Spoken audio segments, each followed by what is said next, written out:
good morning, everyone. Welcome to Mornings with the Focus. Again, we weren't here yesterday because Washington Mystics had their media day, which means training camp officially started this week. That said, we got see Justin Walters on with us.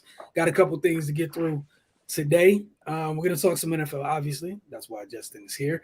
I'm going to talk about some of these first-round NBA games that took place last night.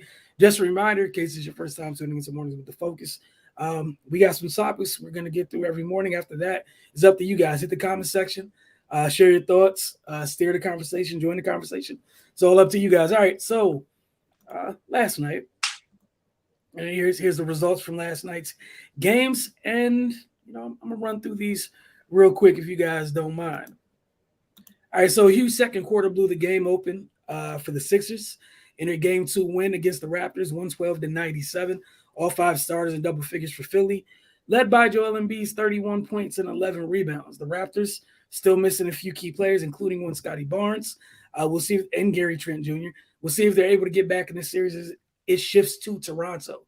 Keep in mind, as the series does move to Toronto, that Matisse Thybulle is not able to play because of vaccination or lack thereof. The second of the three games last night, again, 3 games last night. We got another 3 games tonight.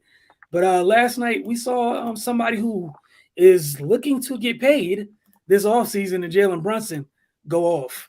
The Dallas-Utah series was evened as the Mavs responded from their Game 1 loss with a 110-104 win in Game 2.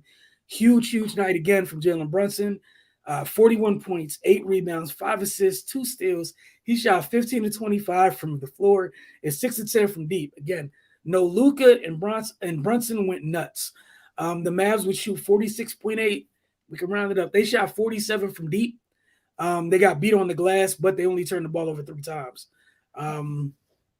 Big one for the Mavs in their series. You never want to lose both home games. You don't want to lose a home game as the team with home court advantage. So, it's on the Mavs to make sure as the series shifts to Utah that they even things out by trying to get at least one game on the road. And the other thing to keep in mind is we don't know if and when Luka may return. So that's something to keep in mind too. What's going on, Sid? Hope you stick around, get to some NFL in a little bit. All right, last but not least, one of the titles for today. Golden State got to acting a fool last night. Shocker there. If you guys watched Game 1 of that series. But give me 1 second to get this up. Of course, last night couldn't find a picture of all 3 of those guys, but they got a new member. We got to figure out the name of this iteration's death lineup. There is not a name, but they inflicted some bodily harm on Denver last night. The Nuggets ended up very frustrated. That lineup, it's Curry, Thompson, Poole, Andrew Wiggins, and Draymond. The Nuggets came out strong. They started off very strong in the first quarter. The Joker only went to the line like twice in Game 1. Clearly, he got a little bit more love of the whistle. In Game 2, he got to the line 4 times in like 2 minutes. Looney got 2 quick fouls. The Nuggets came out swinging. They definitely were the aggressor. The Warriors started the game a little cold. The Nuggets were up by 12 at one point in the second quarter. And, the Warriors started doing Warriors things. They had a 16-0 run in the second quarter, then a 23-4 run that gave them a 6-point lead going into the half. And then, when the Warriors were the Warriors, there was a certain quarter that they would come out and they put hands on folks. Vintage third quarter run from the Warriors, they put up 44 points in the third. They blew the game open. They take Game 2, 126-106. They scored 70 points in 19 minutes. So between 7:23 left in the first half and the end of the third quarter, they scored 70 freaking points. We already know the Nuggets a little short-handed, but again, that is absurd. And we're taking. I think Steph was asked after the game, so they're taking. They're not gonna provide their own nickname for this new iteration of that lineup, but it was effective. Steph had 34 points in 23 minutes. Keep in mind he's coming off the bench right now, because he's coming back from injury. He went 12 of 17 from the floor. Clay had 21. And Poole is, he's keeping up. He just started his postseason career. That average is still very high. 30 points in the first game, 29 last night to go along with 8 assists. He also shot 10 of 16 from the floor. Jokic had a double-double, 26 and 11, but he was ejected in the second half after receiving his second technical foul. The Nuggets shot 42 from the floor and 36 from three. So good defense from Golden State. Golden State shot 54 from the floor and 42 from deep. It was a long night for them. There's 3 more first-round games tonight, all game 2s, mind you, in these 3 series. Got Heat, Hawks, Grizzlies, Wolves, Suns, Pelicans. The Heat looking to take a 2-game lead in their series. Same with the Suns. And the Grizzlies, they have home court. It's a 2-7 matchup over there. They need to do what Dallas did last night. They need to get even before the series shifts back to Minnesota. It's going to be interesting to see how that goes. All right, Justin got some interesting things he wants to talk about today. So let's go ahead and what you got for us, Justin? Don't forget to take yourself off mute. Yes, sir. All right, today I got my first round grades and a couple other players that just missed the cut.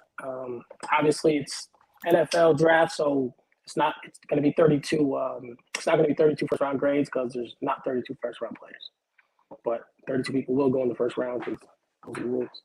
But it's interesting because a lot of times we're going to say that certain players are not top 10 picks or this guy doesn't compare to this first round pick, first overall, but hey, those guys aren't in this draft, so that's the way it is. So, some of these guys might not have been top 10 picks last year, but it's not last year. So just to start with, let's see.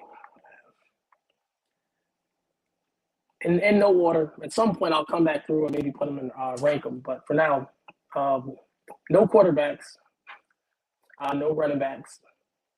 And then receiver, I got Garrett Wilson from Ohio State.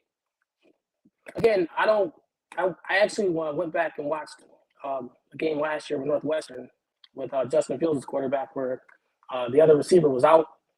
And I was actually down on Wilson because of that game. He went against the corner from the Browns and struggled. Newsome, yep. And just because they were patient.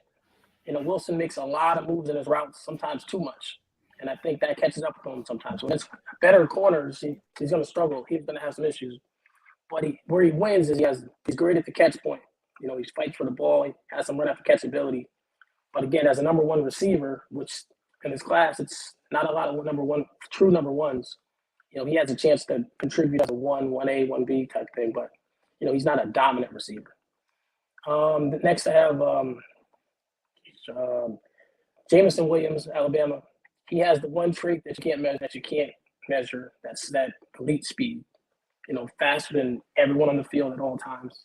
So, and he's a playmaker, catches the ball better than you expect. Catches on the run, he take a slant to the house, and his stride is incredible, the way he just leaves people. He's one of those guys where guys are running next to him, and you're wondering why they're not diving this because they're running with everything they have just to be near him. George Pickens, again, when it comes to the actual receiving group, he's a true number one.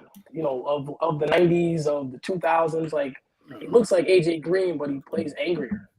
He's just a polished receiver, and if he goes to the right place, and again, he doesn't even really go to the right place. He kind of can just, as long as they use him. My only concern is that because of his injury history, he gets drafted later, where the team doesn't invest in him as much. So if you take him in the second round, they kind of won't push him. But he's just such a good player that he should contribute right away. Next, I got Traylon Burks, Arkansas. He has all the talent in the world. He didn't run a great 40 at the combine, but on the field, you watch him run away from the SEC defenses. He can catch the ball, high point everything, can run after catch, physical, just a strong player. Probably can improve as a route runner, but again, he's such a big receiver, can use his body, certain things. So the knocks people have on him are kind of weak, if you ask me. But again, if he went to the wrong place, obviously like my Cowboys, he'd probably have some issues. But he's a great player, a really good player. I just want to jump in real quick with Burks is just a reminder that we really, really, really have to stop getting so enamored with the 40 times. They don't matter. All right. I'm saying I'm gonna keep saying it. As technology has advanced, they put trackers on these kids. They're on their pads. During game speed, you can actually get a great idea of game speed. I could care less about the 40. Like, I'm gonna be real honest. And teams that let Burks pass because of a 40, you're stupid. I'm just gonna call it what it is. You're literally stupid. You look at the 5 most productive receivers last year in the NFL. None of them ran 4.3s. You take Tyreek out because he's a metahuman. It doesn't count. So you take Tyreek out, and this Cooper Kupp looks 4.6 to you guys. Boy stays running away from people. Does Debo look 4.5 to you guys? Boy's acceleration looks eerily similar to Tyreek's. Put their foot in the ground. All you see is one person leaving and other people almost feels like they're standing still. Y'all gotta let this go. I know anytime I seen Burks, you know what doesn't change? He usually looks like one of the biggest dudes on the field. And he's leaving people. Y'all gotta let this go. Just gotta let it go. Just like there's some of these dudes that y'all love. They ran 4.3s. They play at 4.6. I'll let it go.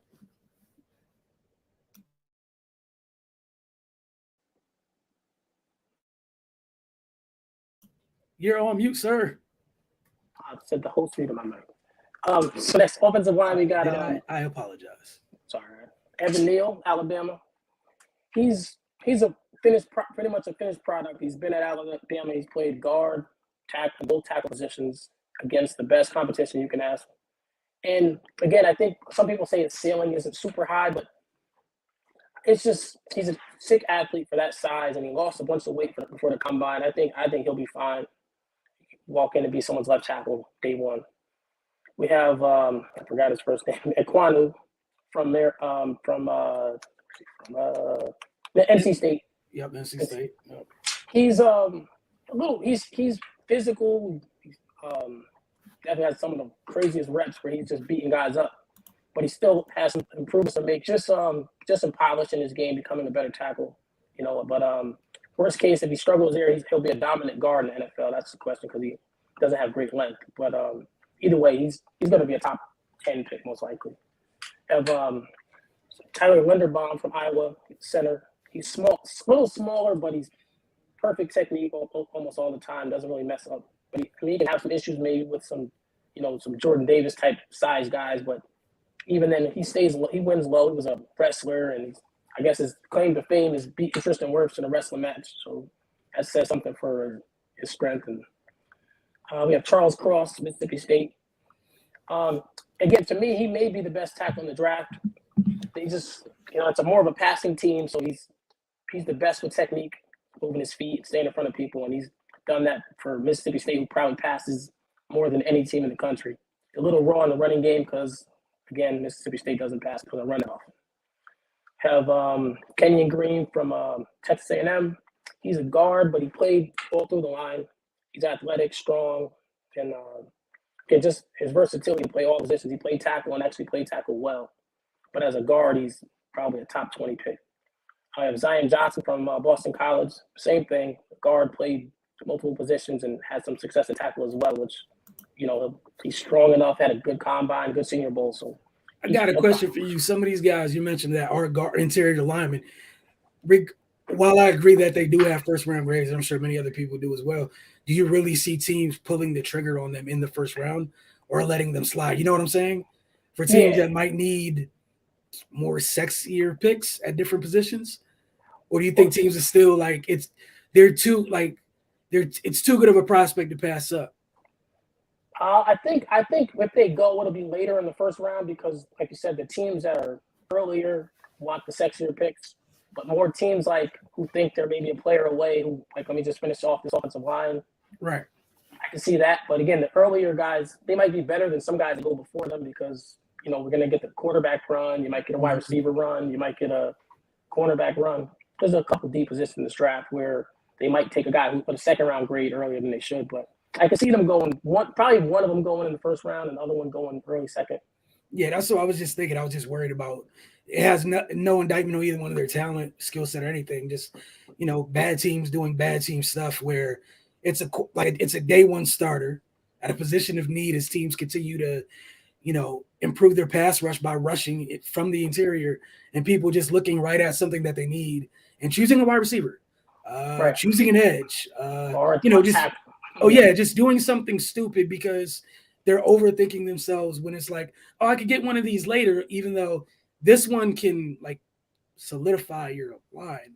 You can fix things for a long time with this pick. So yeah, I could see, like you said, a panic of where those first 3 tackles are probably going to go early. mm-hmm. So you get them; those 3 guys go top 6, top 10. You'll get a rush where you'll get someone rushing up to take, Penning or what's the other kid from the small school? What's his name? Raymond. So you might see guys rushing up to grab those guys, but it would be a reach, in my opinion.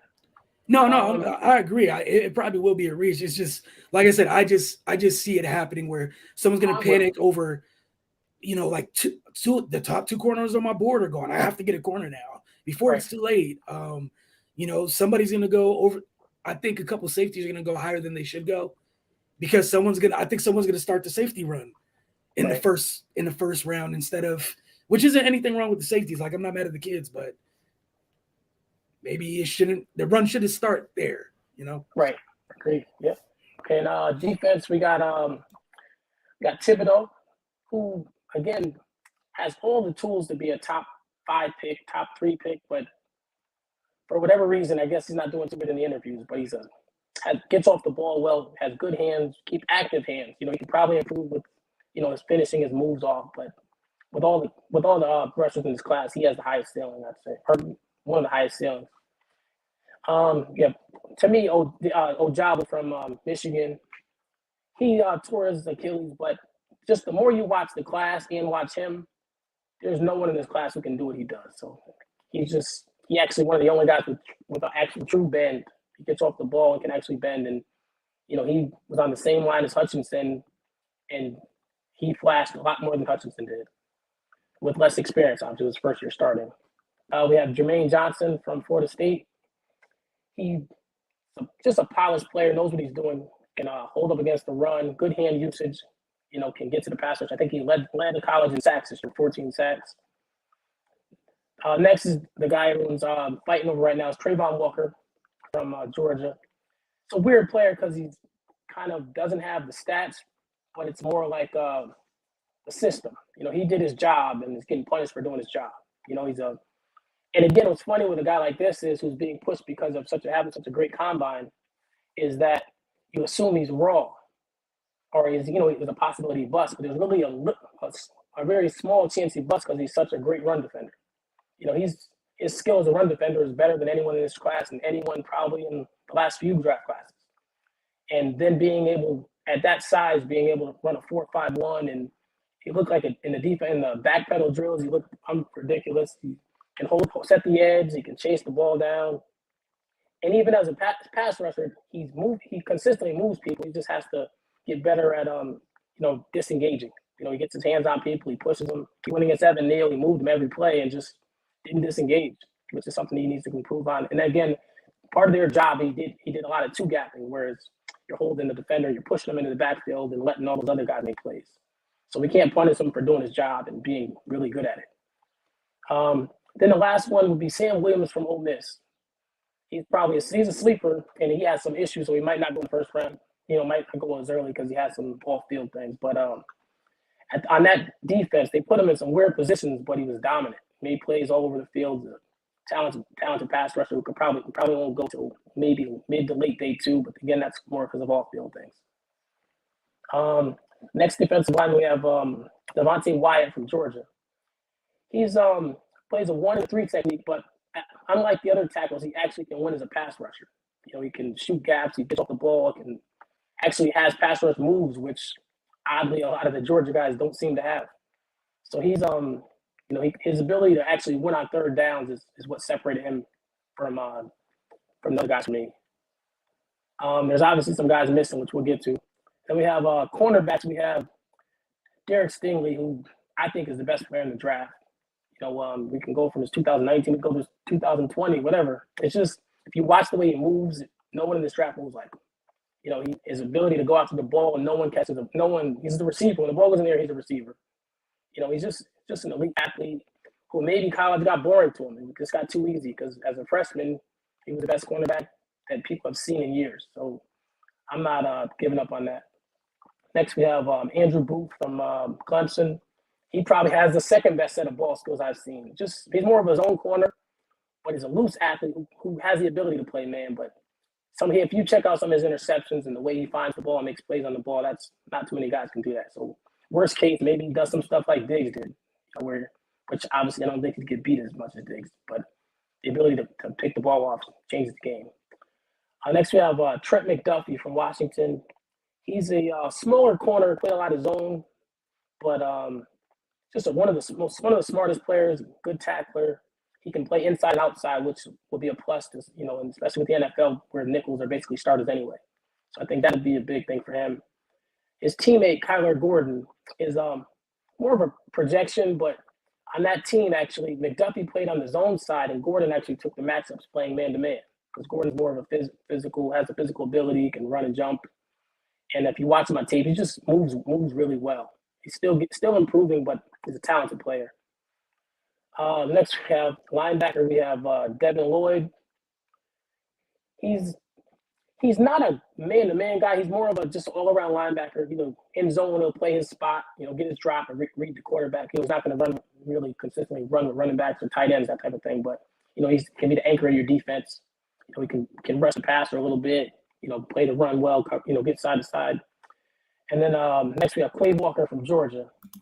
He's just a talented player, has size, speed, all that. And again, Georgia put him in some tough positions, whereas the other linebacker, who's more known and is, he's a smaller, has less athletic, less ability, but was able to make more plays because he was allowed to sit behind the linebackers and find and make plays, whereas Walker got put in space a lot more often, where he had to take on blocks and actually cover wide receivers and do things like that, while being the bigger, stronger, faster linebacker.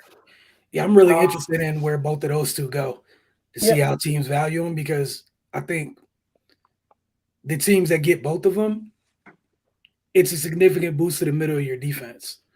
Correct. One way or another. I think the difference is you got one of them who's a legit metahuman in Quay, right?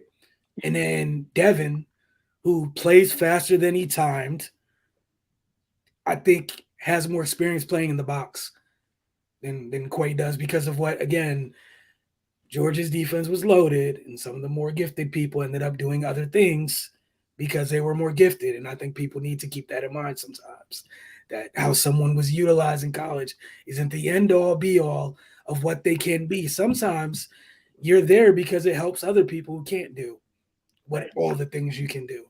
And then, depending where you get drafted, you get unleashed and you're able to, look, this is all the stuff I can do. And again, to me, it speaks volumes that they were comfortable on a freaky athletic defense like that. I'm definitely going to favor the kid that they had confidence putting in space more often than not. And the fact that you're twice the size of the other kid in space, I'm kind of looking to you a little bit more. So I think whatever two teams end up with those guys, unfortunately, I think they're probably going to slide a little bit, but I'm interested in seeing where they land. And neither one of them should be sliding because technically between the two of them, just coming from opposite ends of the spectrum, they're kind of what all y'all complain about that you want in linebackers in today's game. They literally they embody what modern linebackers are, yet and still the way they're being talked about going to this, pre-draft process or what have you. So again, we talk all the time that the pre-draft process from folks on the outside, like us included, versus what teams think, we find out on draft day. We find out after the fact.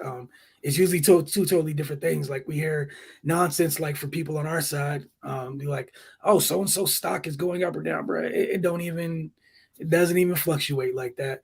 These people put months and years into scouting those kids. If you like someone, a bad combine is not going to make you go. That's not going to wipe away 3 years of GPS trackers at practice, conditioning, off season. You know what I'm saying? All that's not going to go away because someone showed up and it was a little tight at the combine or had a bad Senior Bowl. again. All right, last group we got safeties. We have Cair Hamilton, Notre Dame. He didn't have a great combine, and even as a player, I'm interested to see how he's used as a pro.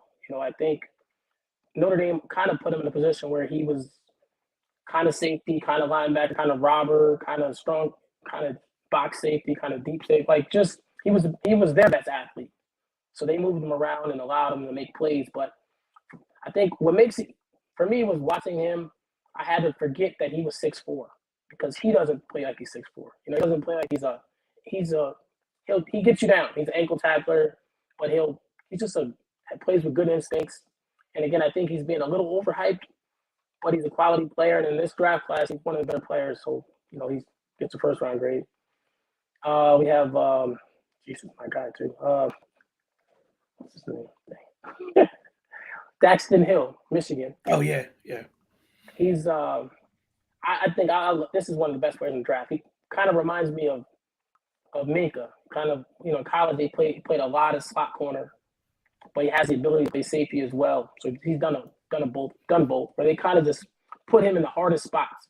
You got clips of him guarding the Ohio State receivers. You got clips of him guarding Dotson from Penn State. And you also have him making plays from back deep. He got him blitzing. You have him he's just a talented player who, he's not that small either. And there's actually talk of him playing corner. That's how well he moves. I think he ran a high 4.3 at the combine. So, he has all the tools to be. It's actually the same thing that happened with Minka, where, his first year in Miami, he actually played corner outside. So, this is a really good player who probably, to me, is one of the top 15 players in the draft. And I could argue his safety won.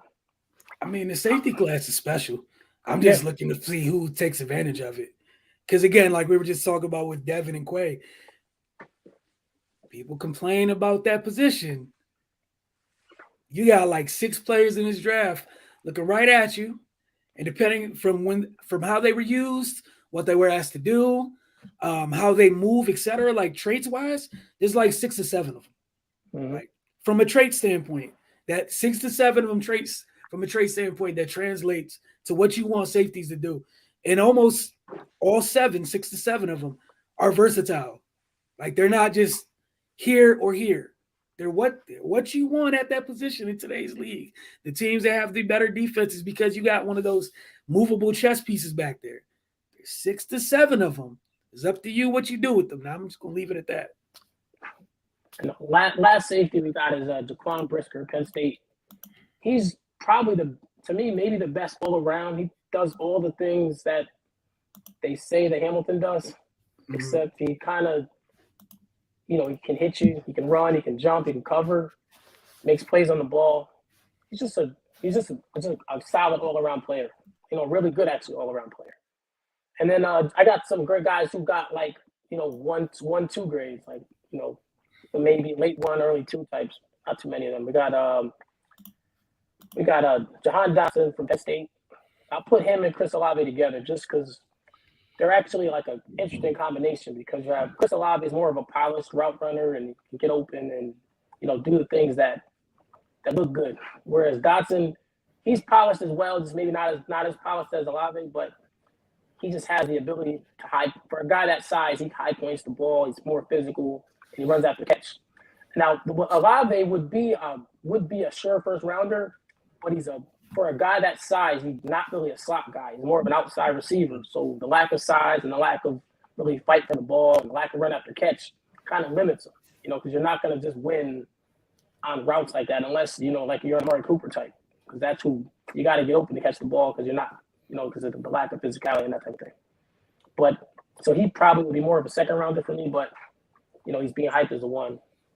A guy that Christian Watson is another guy who's for me, he's more of a 2, but it's weird because it's where he's coming from. Coming from a small school, he has all the talent in the world. A tall guy who can actually has run after catch, but who was a returner. So a guy that big and that fast, I think what he on a 4.3 or 4.2. Yeah, it was a 4.3. It was 4.2 something, and it got changed to a 4.3 at 6'4", 6'5", 210 or whatever. Right, but it's knowing that he returned kicks changes. A lot of these taller guys are straight line, but he actually has some run after catch ability. And has some drop issues, but again, he's still kind of new to the whole thing. So seeing where he goes, and my concern is just going to a place where they kind of shelf him for a year, and then you know how the draft goes, and the next year they forget about him. You know, that happens, but he goes to the right place where they kind of just work him in, and you know he's ready to take off next year. That would be interesting. That would be good to see.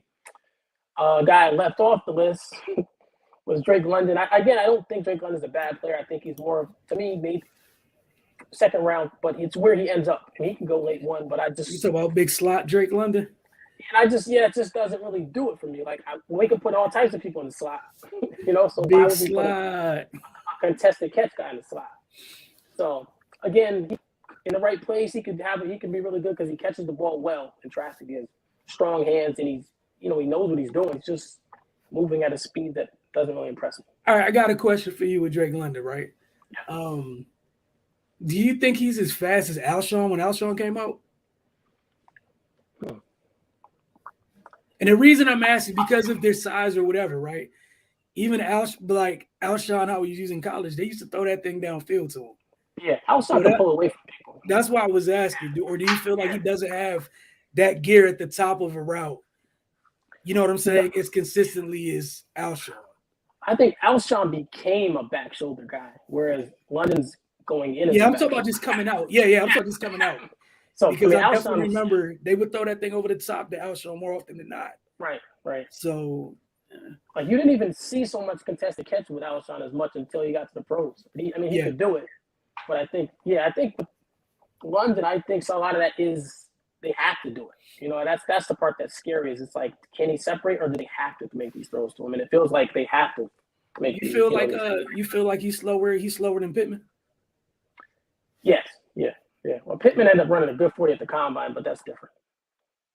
But I was just asking because I just wanted to, we're talking about him just to put as much stuff around him, because it's like so many people are talking about him in different ways, and it's like if we don't clearly see like he can go over the top or whatever, right, or be used outside, like, would y'all really be okay with your team drafting a big slot in the first round?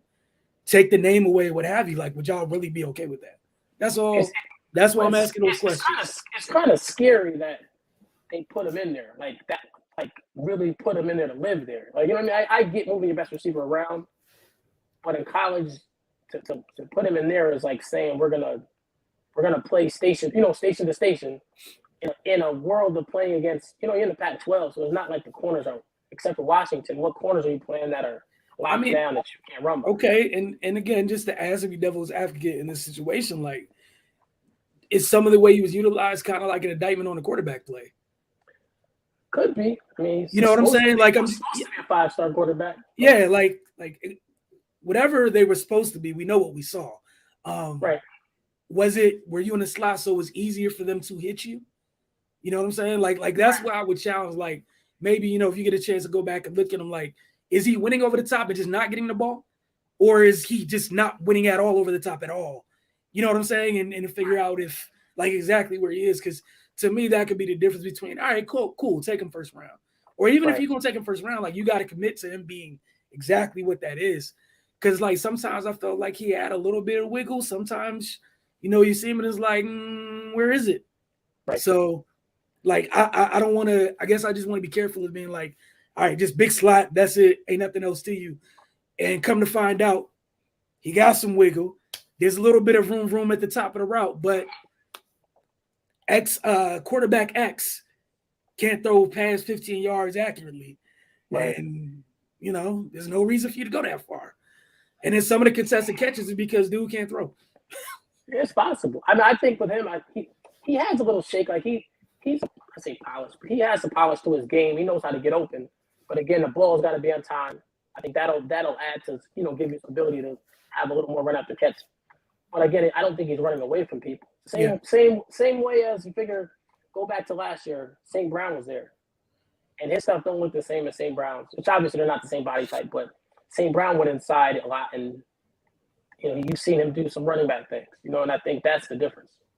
Whereas London, again, you can live catching the ball, and I think it's who you're surrounded by. I mean, if he was on the inside with Jameson Williams on the outside, now it's a different, now he can live, Again, it's just making him your go-to guy. For me, I think I'm not taking a guy who can't be my 1A, 1B in the first round. Unless, like you said, unless you're literally looking for wide receiver 2 or whatever on your team, or he's just literally what he brings is what your wide receiving group is missing, then cool. Right.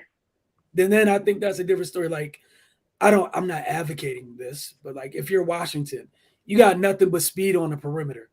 Go Right. get you a big body dude where like that's acceptable to me because everybody around you is significantly faster and more explosive where it's not going to hurt.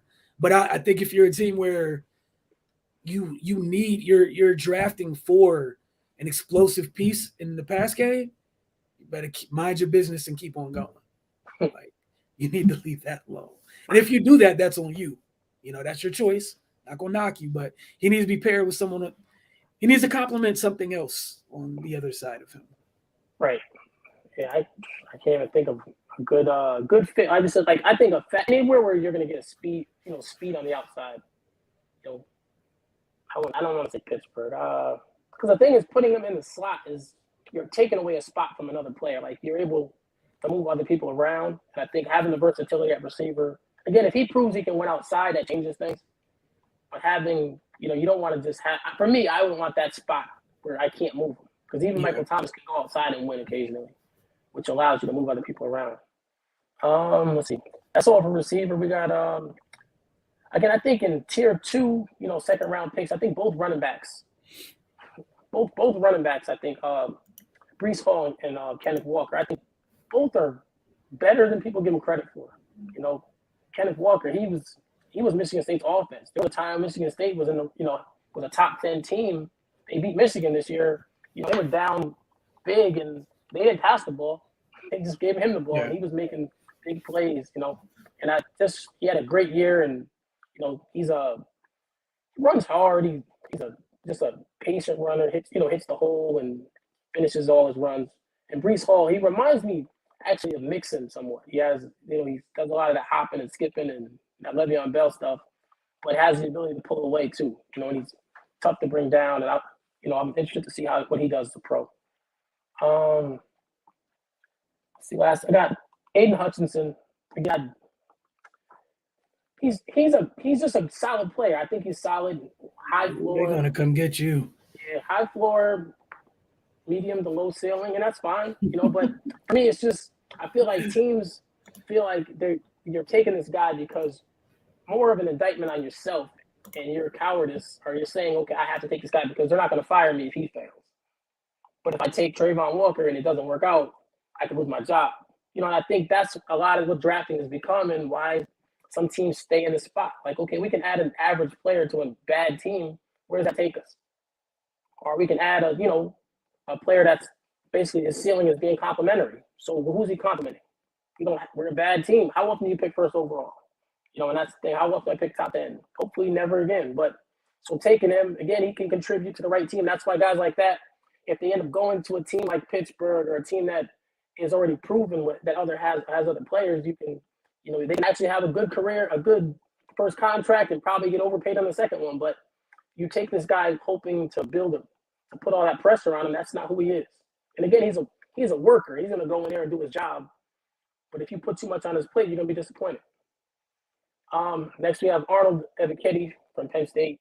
Again, I don't know why he's not mentioned more. Maybe because he transferred from Temple. I don't know what it is, but he's a good pass rusher. He knows what he's doing. Maybe some people say he doesn't win inside enough, but hey, there's people in there inside for that. If he knows what he's doing with his hands and went outside, then let him do what he does. And not to cut you off, but like there's a trend with that, with folks talking about this edge class, where there's a bunch of guys that are actually like good at what they do, and people are going out their way to either ignore them, call them raw, or just be like, well, since whatever they do isn't quite elite, they're not a great prospect. Like, right. Kind of disagree here. Like, I feel like, and again, we've said this several times, this edge class is very deep, but like, I don't think there's one or two people gap in the field. I think it's the field, and I think whoever's on top fluctuates. Right. Honestly. The draft it's a lot of good players. That's what it's solid good players, but I think we want guys to be at this Myles Garrett level, and that doesn't happen every year. And this is one of those years where you actually have to know what you're picking, trust your coaching staff. And again, if you don't want to coach, maybe you take an Aidan Hutchinson because you're just going to, you know what you're getting. Right? But if you believe in your staff and you want to take a chance, you can take Thibodeau, you can take Ojabo, you can take Trayvon Walker. Jermaine Johnson is kind of like somewhere in between, like a mix of being polished already and a mix of still having a ceiling left. I still don't understand how he's not talked about higher in this edge class. Like, I'm waiting to see what's wrong with him, and I don't get it. But you want this flashy bend, which I think Ojabo has it, but again, he was a little raw, and he was, only had the 1 year experience, and then blowing his Achilles out, which means he'll be out for the season. That's like the more I watch him, I just said he's going to go in the first round. Even if it's someone trade back up. Yeah. Ray wants to know what second rounders are you guys afraid one in the first round and hurting them? And also, what's going on, Michael Kirksey? Welcome. Second rounders, you guys. Hey, look, that's a long list, Ray. Like, you know how teams do. Someone's going to tell themselves that somebody that quote unquote is a second rounder or whatever is better than one of those guys we were just talking about. We were literally just mentioning it's going to go. That deservedly is a first round selection. Talent wise, especially in a draft like this, it's going to happen a lot. I think that's going to happen a bunch this year. I hope these quarterbacks don't go in the first, really, just because they're not ready. They're not ready, and that's the part that's scary. Is it's like I kept watching Desmond Ridder, and I see the hype that's coming with him, and it felt like the name that came to my mind was he's like Marcus Mariota when he got to the pros and they stopped letting him run. You know what I mean? It's like he's like throws the ball well, he does a lot of things well, but they didn't let him be who he is. Part of what made Marcus Mariota great, or a top 5 pick was what he did in that read option game. And that type of thing, and they start trying to make you a player you're not. And I think Ritter's the most mature of the rest of these quarterbacks, so he's ready to play. Everything he does looks right. You know what I mean? But again, there's a ceiling there, but I think if you throw him in there, he's not ready to go yet, in my mind. But again, in this class, I don't know. I was gonna say, my bad, I didn't mean to cut you off, but with the guys in this draft, at least for me, as far as quarterback goes, it's look, man. Not to knock the rest of the guys in this class, like I do agree with what you said. Overall, none of them are ready. The only two I'm willing to swing the bat on in the first round is Willis and Ridder. Like those are the only two I'm willing to swing the bat on. And even then, I'm not going out my way to play him right away if I don't have to. There's no rush. You're already bad, right? If one of them, like, I'm cool with the Steelers doing it because they definitely aren't going to play the first year. Like, we don't have to see you till OTAs next year, honestly. Right. I think are any of these guys better than Mitch Trubisky? Are they better than, and Mitch Trubisky, as much as people kill him, his first season with the Bears, he made the playoffs. Not saying he's anything special, but say you have him, you have Jimmy Garoppolo, you have Baker. I mean, this class has 3 guys whose ceiling is Baker. Yeah, and that's the other thing that you brought up. Like, Mitch got a lot of flack or whatever, but that's because of the other guys that came out with him, right? Right. If Mitch came out in a draft like this, I don't think anybody has issues with Mitch. Right. And that, like, not to be mean, just saying, and some of these guys that people are talking about, I don't even think they're Mitch talented. So, like you said, and of course, bad teams are going to start running quarterbacks in this first round. So to answer your question, Ray, yes, someone's going to start a run on quarterbacks, and it's going to knock very good talent into the second round, and then the second round talent into the third, and third into the fourth, and so forth, because bad teams do bad things. That's also in this draft from player 25 to player 75 are the same player. You're getting a lot of similar talent, and again, some teams are going to pick names, and some teams are going to pick players. I think that's the difference. That's why you're going to get some guys going earlier than they should. And again, I think I don't know, but here we got with Hutchinson to the Lions. I think that could happen just because the Lions are a team that's, Watson is more about work ethic and playing things a certain way. And a guy like Trayvon Walker probably wouldn't be a great pick for them because they picked 2 or 3 defensive tackles last year. So they might want an end. Though I would go Thibodeau if I was them, but at the same time for the Lions, right? The same time for the Lions, I think they got the luxury and you could take Hutchinson early, right? You got another pick at the end of the first. Go take the freaky trait dude. You can double up on edge because, like you said, they doubled up on the interior last year. They addressed it. You can double up. It's not going to hurt you. You're still picking high in every round. Right. If you take a quarterback this year, you take him. If you don't, so what? It's not the end of the world. Like Jared Goff is your starter regardless of what you do. So you can take Hutchinson up top, and if the dude with the freakier traits ends up catching up, there's no pressure on either of them. It is what it is. You know what I'm saying? If I'm a team with 2 first-round picks this year, I'll probably try to move back, and I'm trying to take a job at the end of the first round. Yeah, if you can. Or early second, just because you're getting a player that's possibly a top 5, top 10 player. You know, he's going to sit a year. That's the problem. And most of these teams can't. Some of these teams can afford to. But you know, the good teams can, though. And that's the thing. Right. Like, the Chiefs could take a Jabo and tell him, chill on ice. Right. And then you know, yeah. Right. Or, oh, look, you're healthy in the playoffs. We got enough. Here, you're in the rotation. No pressure, no issue, what have you. Because there's a lot of, like, there's contending teams that got late picks. And this is what we're talking about, talent falling off, essentially the back of the truck for various reasons. So, do you guys think the Lions pick QB available at 32? I think it depends on what's on the board, Sid, honestly. Because, like, with these quarterbacks, you don't have to do it.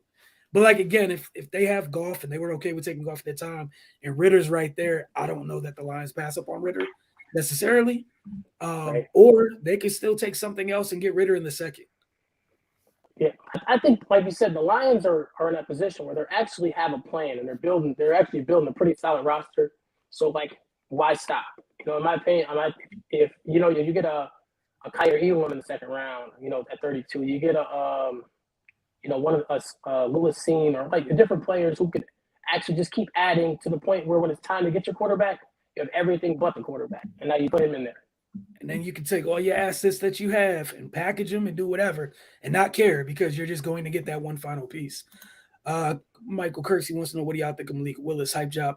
I do not think it's a hype job. I just think it's one of the things, like Justin said. I don't think this class is super ready to come in and play. That said, he's one of the two. Like I said, he's one of the two. If I'm a swing the bat, he's one of the two I'm okay with.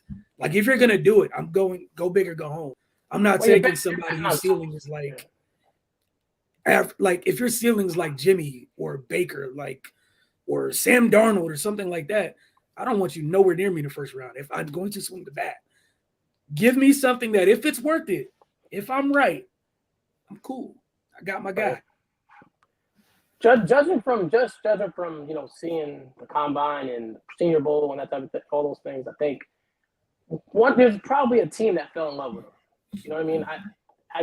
He seemed like a really good kid, and his physical too. If you've seen him throwing the ball at the combine compared to the other guys, it was, you know, the rest of them quarterbacks was amazed watching him throw the ball. You know, and then his ability to run. Again, their offense was so simple that it kind of held them back some. You know, when it comes to NFL, not so much in college because he was the best athlete in that conference. You know, so that was an issue. But again, if someone believes in them and thinks they can work with them, they will. You know, someone will take that chance because, like you said, because the ceiling's so high.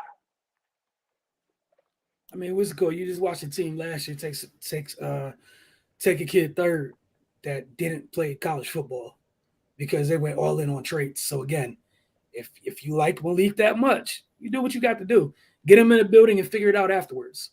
And if he's ready to go this year and what organization takes him, you're prepared to live with the ups and downs so you can hit the ground running in year 2, so be it.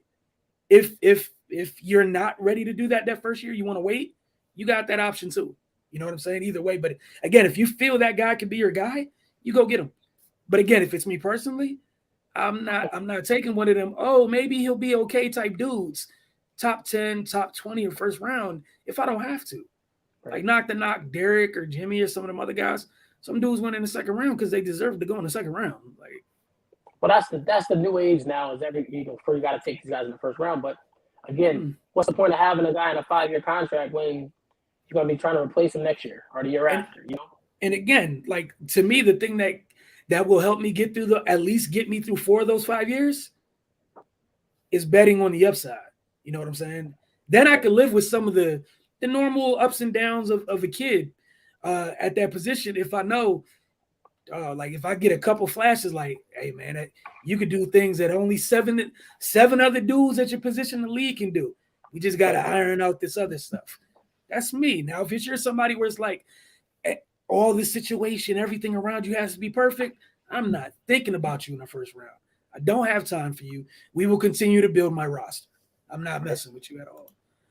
What team do you think will have the better draft, Giants or Jets? I don't know. One thing I had up on the screen a little bit earlier when you talking, Justin, we talk about these teams kind of like addressing their needs so they can go BPA. The Jets are on, they're up to their BS right now. Quan Alexander's taking a visit to the Jets right now. He played under Saleh in San Fran. So something to keep an eye on because we know linebacker is, in fact, a need for them. But if you can address things, I don't even think Quan's 30 yet with everything he's been through. But yeah, Dorian, I'm not sure which team to have the better draft. I think it's going to be fun to watch. The Jets seem to have a plan. That's the one thing I'll say is the Jets seem to have a plan, and they're working towards whatever that is, whether it's the connection that the coach has with different players around the league and trying to build in the image of the 49ers or whatever the case may be. Like, they seem to have a plan where the Giants are still, they got so many spots in their roster that are like players that they probably should have let go or they don't know what they want to do with them. And, even just some of the picks from last year, that makes me question the Giants, but I would go. I mean, if I had to bet on it, I'd pick the Jets. Yeah, I think the Jets got a shorter distance to go because the Giants got a new regime, and you got like 3 years worth of picks and decisions to fix, and you can't do that all in one offseason, man. Right. You weren't part of it. You weren't part of the regime that gave Bradbury that much money. He's a good player, but you overpaid him. Like you weren't part of that decision. You weren't part of the decision that took whatever y'all took in the draft the year before. You also didn't draft Daniel Jones. A lot of the stuff that has happened, you just got here. We don't know. And like you said about having a plan, this new regime, they might have a plan. It seems like they got their stuff together, but we'll find out during this draft because that's probably when they're going to try to unload some of these things that they inherited. But yeah, between the two of them right now, they just got the shorter distance to go, right? Like they know at this point, they're 10 toes down with their quarterback. They're comfortable with their defense. They're adding to it. So, yeah, I think the Jets got the shorter distance, but I'm interested to see what happens. We'll definitely be talking about it afterwards. I know that. Sid said, should the Panthers get a tackle at 6 and go get Jimmy G or Baker? What I think they're going to end up doing, Sid, I think they're going to trade back from 6, acquire some more picks because right now they pick 6 overall, and I think the next pick is until the 5th round. You need talent. And if you want it, if Evan Neal's there at 6, I'm not gonna get mad at you. If Derek Stingley's there at 6, I can't get mad at you, right? It is what it is.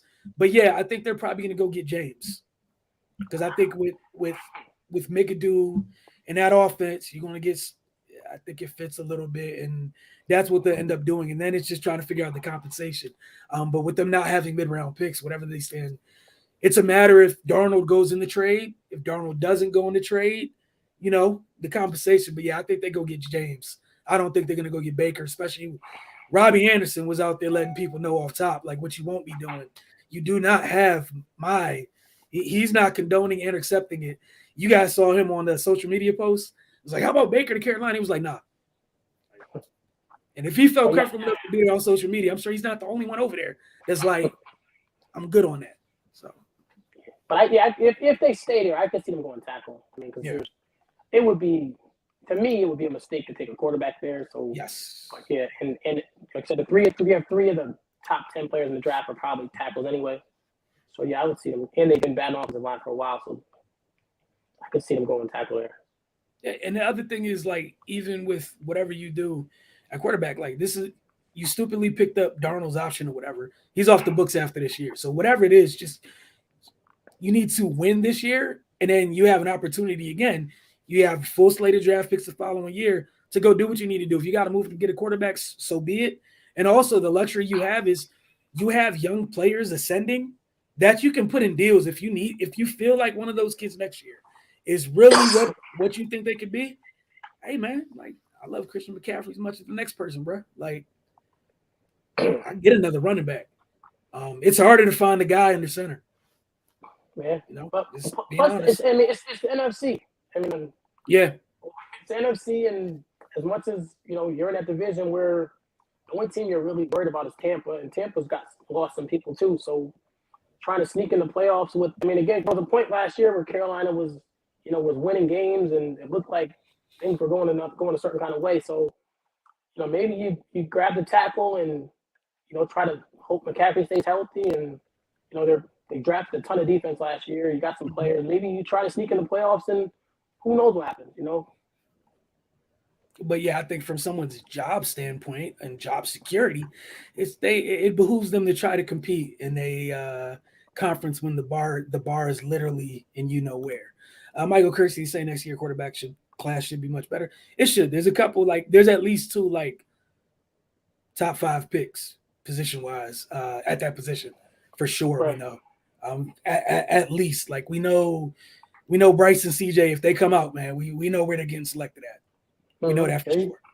And you got some other guys, wouldn't be surprised if Spencer Rattler has a good year now, because he was supposed to be the top pick this year. If he didn't, and then he had a self-destructive this year. But guys always come out of nowhere, and I mean, from what I've seen from those two guys, man, they seem like they're mentally at another level of college players. Man, it was so bad. Keep this in mind: Olave and Wilson had the pro days, right? NFL scouts showed up to watch their quarterback a year early. You know what I'm saying? Again, they showed up and people weren't tweeting about Olave and Wilson. They were tweeting about CJ Stroud. Right. That's not even what you went there for, technically. But, hey, would you rather sign Honey Badger or draft Kyle Hamilton if you're Philly? Oh, you, Justin. Depending on the money for Honey Badger, he's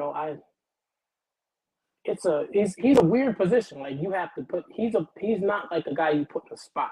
You have to build your defense around Honey Badger.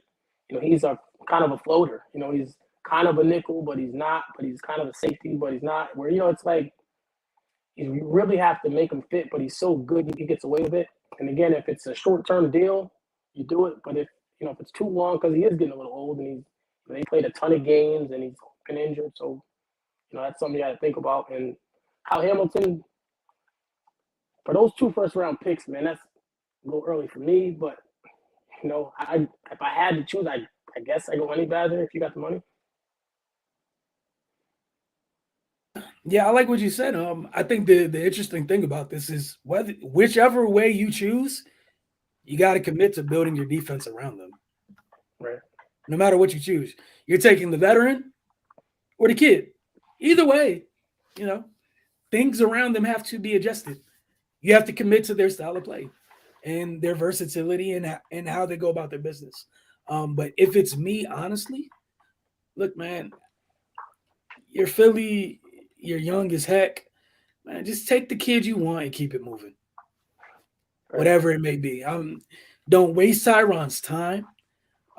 Yeah, we know, and again, to Justin's point, the bar's in hell in the NFC, right? There's not a bunch of contending teams. It's even more reason, just take the kid and play. It's not like you're a player away, so just take the 20-some-odd-year-old and go on about your business. Defense wasn't super great anyway, so it only go up. If it's gonna go up, I'd rather take the pay the kid next to nothing, let him get better along the way. There's no one standing in his way as far as competition goes, and that's even if you don't have to take Hamilton. You can take a different safety. Where they're picking, you could take Brisker if you want right there. But either way, yeah, I think Philly's too young. You don't have to do that. I think an older team, I think what Sid brought up the Steelers. The Steelers could do it because they're a little older. I feel like they're more ready to contend than Philly is. And also it's a war out in the AFC, period. So right. However, I don't know that y'all need to get rid of Edmonds. So what do I know? I don't know. Mm. But with Sid's question up here, what should they do? Because you can always bring back Edmonds. You can go sign a vet, or you can go in this deep safety class and get one of those 6 or 7 people we were talking about and go on with your life. I think what they're doing is probably wise. Just keep slow play it. Slow play. See what happens in this draft because who knows what's going to fall to you. If everything's gone, maybe you take Brisker. Maybe if he's there. Or maybe corner. Like see how this draft falls for you because they're in a decent spot where they can obviously use an offensive lineman, but I feel like they can kind of just take the best player available that they have not that they have a ton of needs, but the defense is pretty good already. So adding a corner would help, adding a strong safety, and there's safeties that you can get on day 2 also. So I would wait to see that because again with Matthew, you don't want to be in a spot where you're limiting what you can do with Minka, because you move Minka all over the field too. So you can't make you can't fit everybody around and have all these flexible pieces. So somebody got to play a specific spot. Yeah, and I think that's the thing. I'm with you right there. Keep slow playing it. The other thing you have an advantage, whatever free agent, like veteran free agent safeties that have assigned, you're a contender. You have a leg up on you know what I'm saying? Because of what time left in the league, folks want to contend. Like if the decision's between you and Philly or something like that, you're probably going to lean Steelers, unless it's just about the bag, then you go do what you need to do. But if you're trying to contend, like, yeah, you're a destination spot for older players. Because of what your roster looks like. Plus, I think don't forget about the addition of Flores also. I think having Flores on the staff to help out Tomlin, I think that's going to add that defense where where a corner might be something they think about because what Miami was known for was playing a lot of man. Levi Wallace and Akella Witherspoon are young corners that are have played well, but you're trying to play the man. You're trying to play man against these quarterbacks in the AFC. Adding a corner that can actually that you trust to press and get after some receivers might be something to think about. Yeah, I got again like they're in a great place. You could just sit there and take whatever falls down to you at 20 and go on about your life. Like you're in a great place. You got Honey Badger, Edmonds is still out there, Tart is still out there. Depending on what you want to do with your defense. Yeah, I think Tart next to Minka would be fun. They're interchangeable, and he's also used to already playing next to another, more. You got 2 cover safeties if you put him next to him, right. And you're talking about being multiple on the defensive end. You could do stuff where you line Minka up against a tight end or a slot or whatever, and you can leave Tart over the top. Life's gonna be fine. You can do ignorant stuff where you tell them both to man up. And you send the crib, and you'll be okay. You can legit do. There's a lot of flexibility, a lot of different things they can do. And again, those are names that are just out there chilling for the low right now. That probably won't get signed until after the draft. So yeah, if you're a team like the Steelers, can relax, slow play it, and just let things happen as they will. Right. Just add a couple more guys. Let me go real quick. Had Jordan Davis. And his knock on him was just that he's just a 2-down player. And for such a big guy, he kind of doesn't have a ton of actual pass rush moves besides just being big and athletic, which isn't a bad thing. But again, how high do you take a 2-down defensive lineman who doesn't really have pass rush? Travis Jones from UConn. He's actually, for the price of Jordan Davis, you could get Travis Jones around later. I think that's what I would do. I would do it in a heartbeat. In a heartbeat. If the kid didn't go to a basketball school, we'd be talking about him differently. Right. Be completely honest. And he's from New Haven, so we gotta give him some props for that. But nobody from Cross is going into the NFL. Market petty. Yeah, true. No, all right, last few. Sauce Gardner again. I like Sauce. Oh yeah, they coming for you today. You just want violence. You put Hutchinson and Sauce on the outside. I think Sauce is a. It's funny because how we pick and choose when we want stats to matter. You know what I'm saying? So if he was the best, and his stats were the best because he was an AAC, then there's probably a guy who played Division II that probably has crazy stats too, but we ain't gonna give him the credit. So I think it's just Sauce has the build, he has the look, he has the nickname, which seems to matter to people. He's cocky, confident, and he's actually moves well for a guy that size. He does, like we talked about, he's good at straight lines, whether it's vertical or chasing crossers. But some of the change of direction stuff, and he seems to he has to grab, and I'm not talking like a touch. He has to kind of grab to stop, to slow down, to change, to move with the receivers. And if you're talking about a number one corner, I can't have that in the pros. I can't put you on certain people with no help because I got to help the other side and see if you get against better route runners, you're going to have those issues. You have Cair Helen from Florida. He's a press corner. He can be a little grabby also, but just he gets in the receiver's face, he can move. He's been doing it for 3 years now at Florida. And there's tape of him against Alabama where he was pressing Jameson Williams, was fearless against him. Got in his chest, had a really good game, one of the best games. But the problem with him is you'll see him lock up Jameson Williams and then play Vanderbilt and have mental breakdown. So that's something that you got to work. And again, maybe it's similar to Stingley where he only got up for the big ones, but it's something you can see the ability. He ran a 4.39 at the combine, so he has all the talent in the world. He's press corner, been doing it for 3 years. So I look forward to see where he goes. And then the last one we got is Lewis Seen from Georgia. He's getting super hyped late, and he's a missile. He lines up deep and he just attacks anything and goes and hits it. Again, for me, my concern is I watched that Alabama game where they went at him. They ran double move at him because they knew he was coming downhill. So with people saying that he's going to be sitting deep, how am I trusting him to sit deep when he's chasing everything? I watched a couple plays where, he's just like a dog watching a bunch of cars run by, sitting deep. He's not even backpedaling. He's just running left, right, and that doesn't work. I think he's not the biggest safety, but he's fast and he comes down and he tries to run through everything. He's just and I think where a lot of times people fall in love with that. People fall in love with the guys that are hitters, and that doesn't really work as well as he had some really good hits on Brian Robinson, and he had some where he bounced off Brian Robinson. So again, I don't know if that's the best way for longevity in the pros, but I mean, if you're going to be my last line of defense, I need a little more responsibility, I guess, back there. And then another guy, just to throw it off, is Nick Cross from Maryland. I actually called him he's a loose scene around later, and he's actually a little better to me. He seems a little more comfortable in coverage, but he'll try to knock your head off also. But he's a guy that's got a little late press, but unfortunately he went to Maryland, and you don't get the same type of you get the same kind of looks there. But as the pros have started watching, and the pro teams have been scouts got into it, his name has risen a little. So, I mean, that's all I have for that. I mean, at some point we'll come back and try to put him into rounds and all that. But for now, that's the list.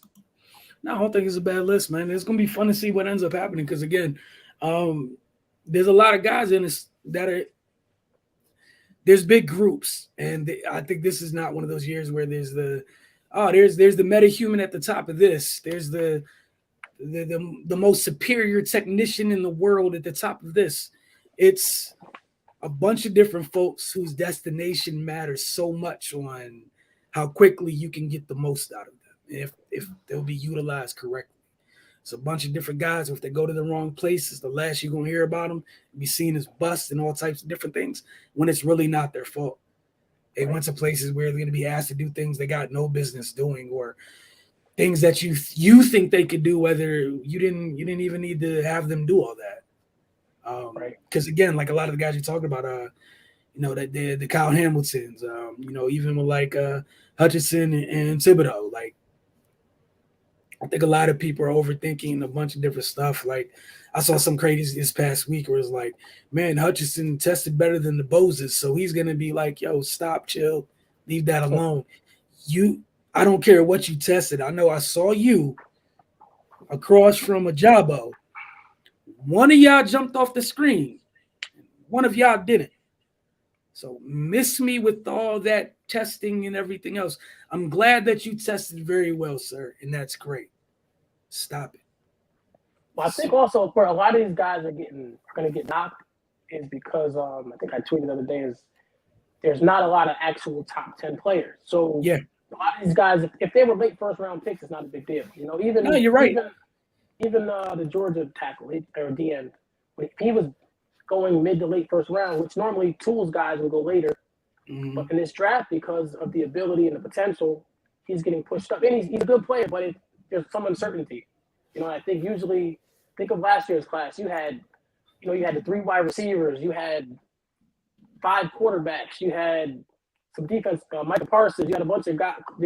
So you had all these guys, even the corners, that everyone kind of had an idea what they were getting. And now in this draft, you're really, besides a couple guys, the 2 tackles and maybe Stingley or whatever, you're really just, there's going to involve some coaching. It's going to involve, do you want to go safe and get, a guy we didn't mention, like a George Karlaftis, a guy who's like, he's going to be in the league for 10 years, but he's going to be okay for 10 years. Or do I want to take a chance and maybe pull off and, get a player that, you got to see, okay, what's this one thing he's missing? Okay, Trayvon Walker does everything right. He gets his hands on guys. He plays the run well. He moves people. All this. He can chase it, plays down. He can play inside, outside. But while he's pushing the offensive tackle back, he's got to learn to clear him and get him off him. Mm-hmm. Can we teach him that? Or do we want a guy who has to get around the edge? If he doesn't time the snap properly, he can't win. Do we want that guy because he does that and got 10 sacks in college? Or do we want a guy who didn't do that and who can do everything else? So that's just comes down to teams having that confidence in their staff. Michael Kurtz wanted to know when the NFL draft was. April 28th to April 30th. So we are rapidly approaching the start of this year's draft. Sid said, I don't think Stingley makes it past the Vikings, but I'm going to pray he makes it 20. I'm sure you do pray, and I'm not mad at you about that. If you could get – people got short memories, man. I remember kids freshman year, I was out here, man. It was one of the greatest prospects we ever seen at the position. 2 years later, y'all like the same Jamar Chase that we watched catching touchdowns on beating Jalen Ramsey. We watching Stingley destroy him in practice. Yeah, easily. But y'all got it though. Yeah, y'all got it. My man was covering some of these young dudes who hit the league, messing people up in practice. Him Chase, Jefferson, put them in lockdown. And y'all out here talking about some Sauce, Elam, all these different people over top of him, and y'all got it. I'm gonna leave y'all alone. Y'all got it. I get it. But like what Justin said, one of these things is in a different draft where maybe it was a little bit more top heavy. A lot of these players are getting pushed down. Since those players aren't here to push these people down into the slots that kind of more palatable, you got to move people into somewhere. You got to slot them into somewhere. And I think that's where we're going with stuff. And as usual, like, let's all remember, man, this league doesn't do the greatest job with people going to where they need to go. Like this year's free agency was a great example. 2 corners got paid in free agency this year. They both went undrafted. Like J.C. Jackson, undrafted. Darius Ward, undrafted. Like, think about it. I don't even want to go back and name the corners that got drafted in them 7 rounds. 7 rounds worth of corners, and people missed. Or even all those receivers that are holding out this year. They're all second round. They're all second and third round receivers. So looking up at that first round, like, you paid him. N'Keal Harry got paid. Dude, they're all looking at N'Keal Harry like, this is what y'all thought, huh? Bill comes due. They're all like, pay me. Bill comes due. And just like a shout to what's my man's name on the Browns? Oh my goodness, the corner. I'm gonna forget his name now. Denzel just got broke off, right?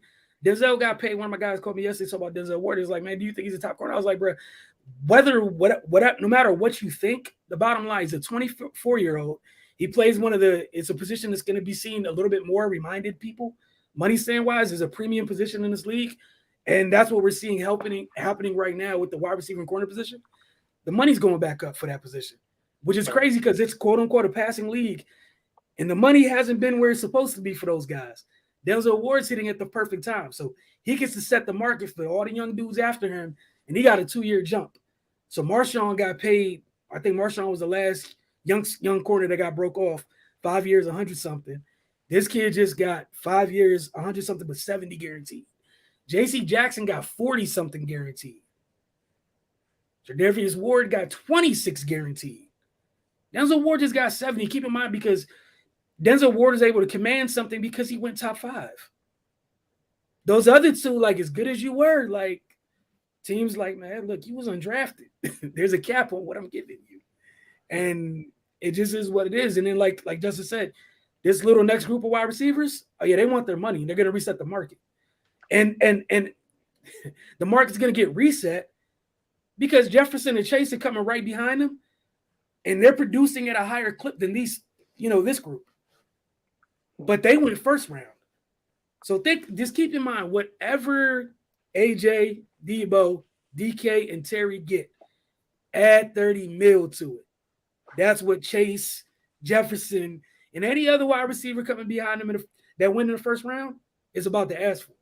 Because they can. Like, Chase went what, top 5? Yeah. Okay, throw 40 mil on top of whatever these dudes get. He went top 5. He's going to walk into Cincinnati, just like Torrey Dandy did for Denzel Ward, walk into Cleveland and go, top 4 pick. I feel like I feel like he's worth the money. He's outproduced. You're paying other corners that didn't get drafted as high.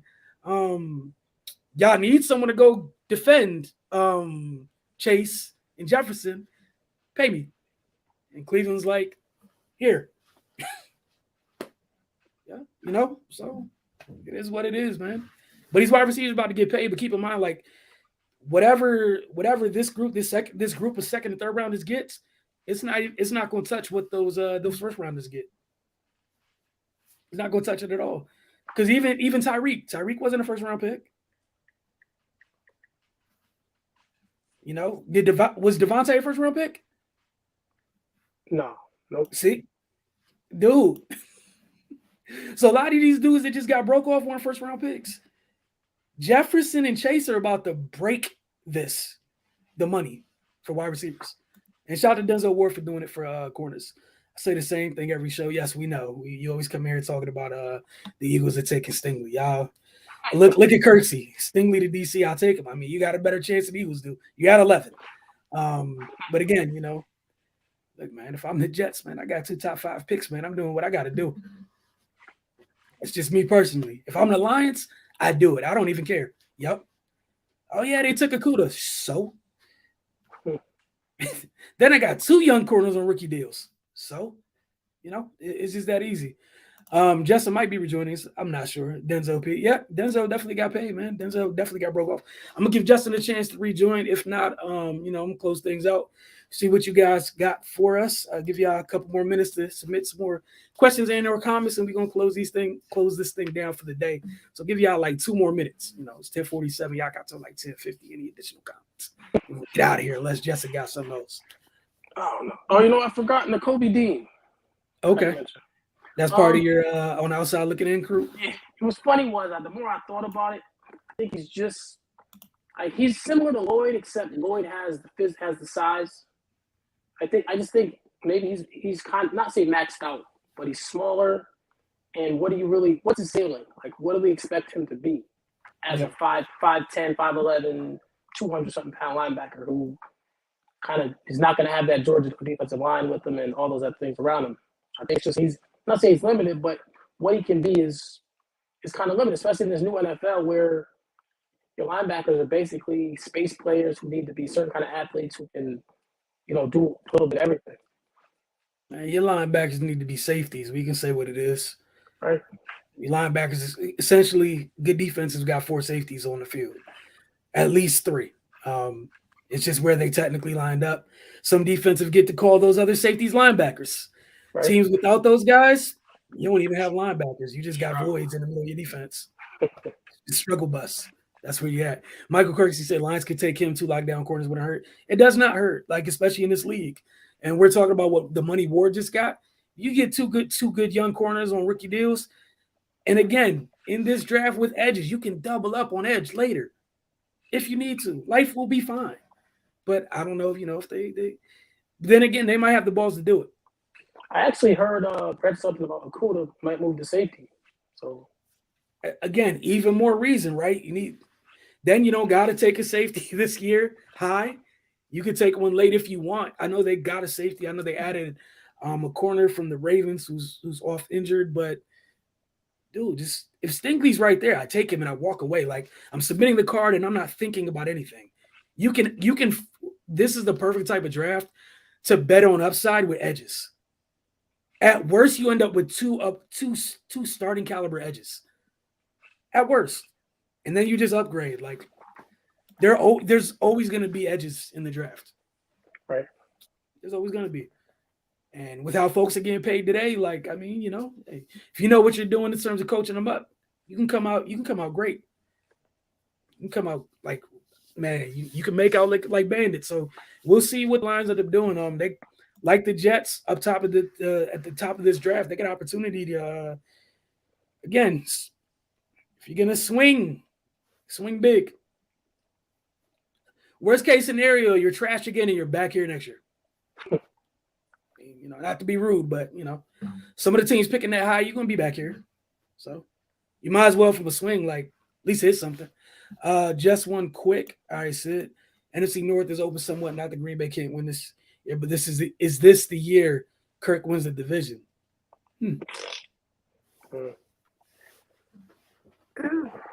I mean, it's possible.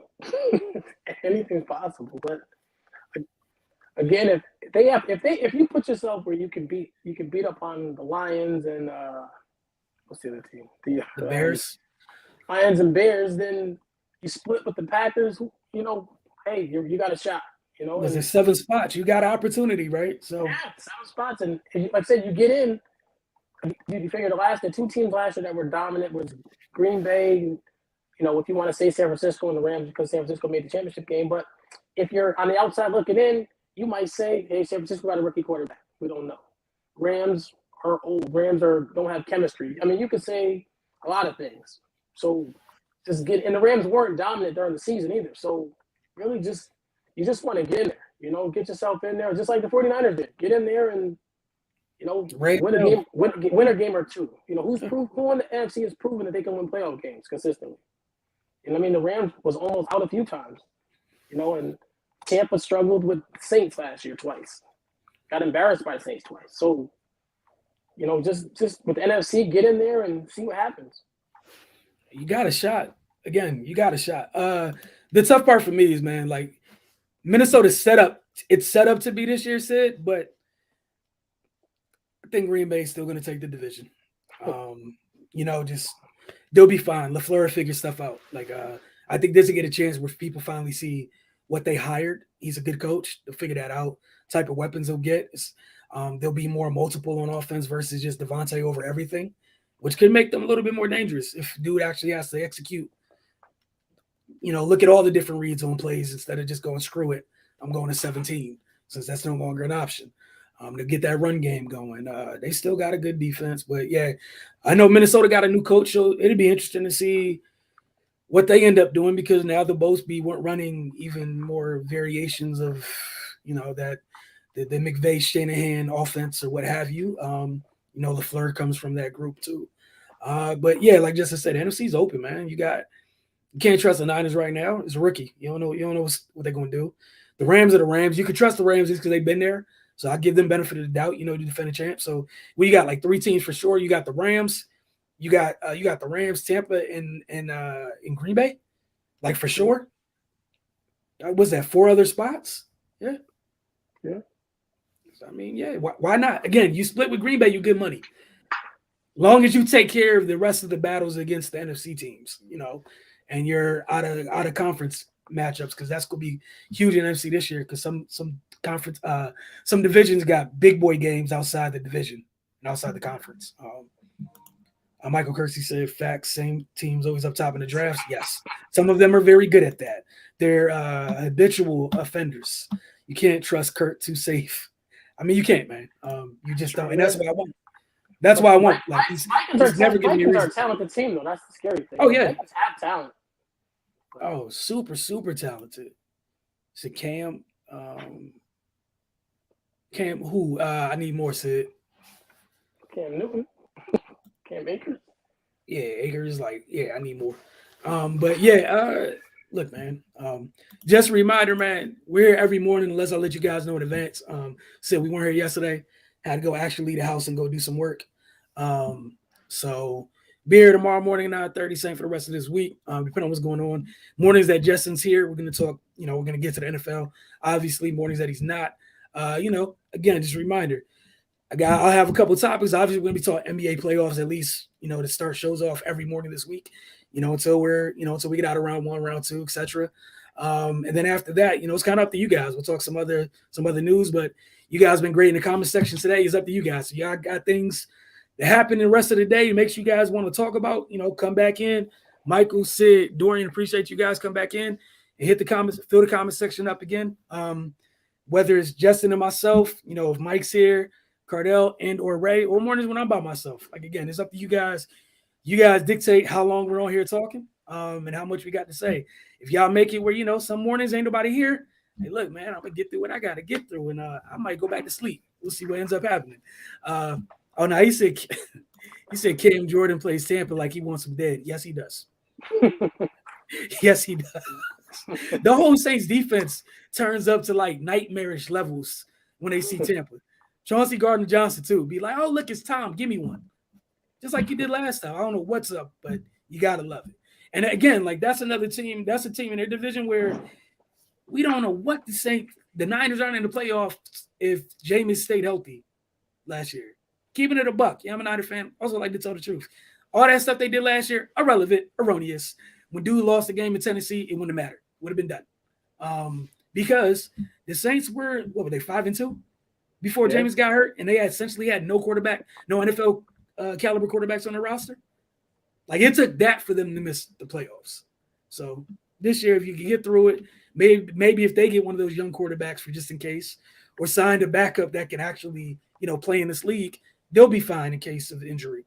Kirksey said Cam Sims. Yeah, y'all got you. Y'all be blessed as well, man. Y'all have a good morning. A good rest of the day. And again, see you guys tomorrow morning right here for Mornings with the Focus.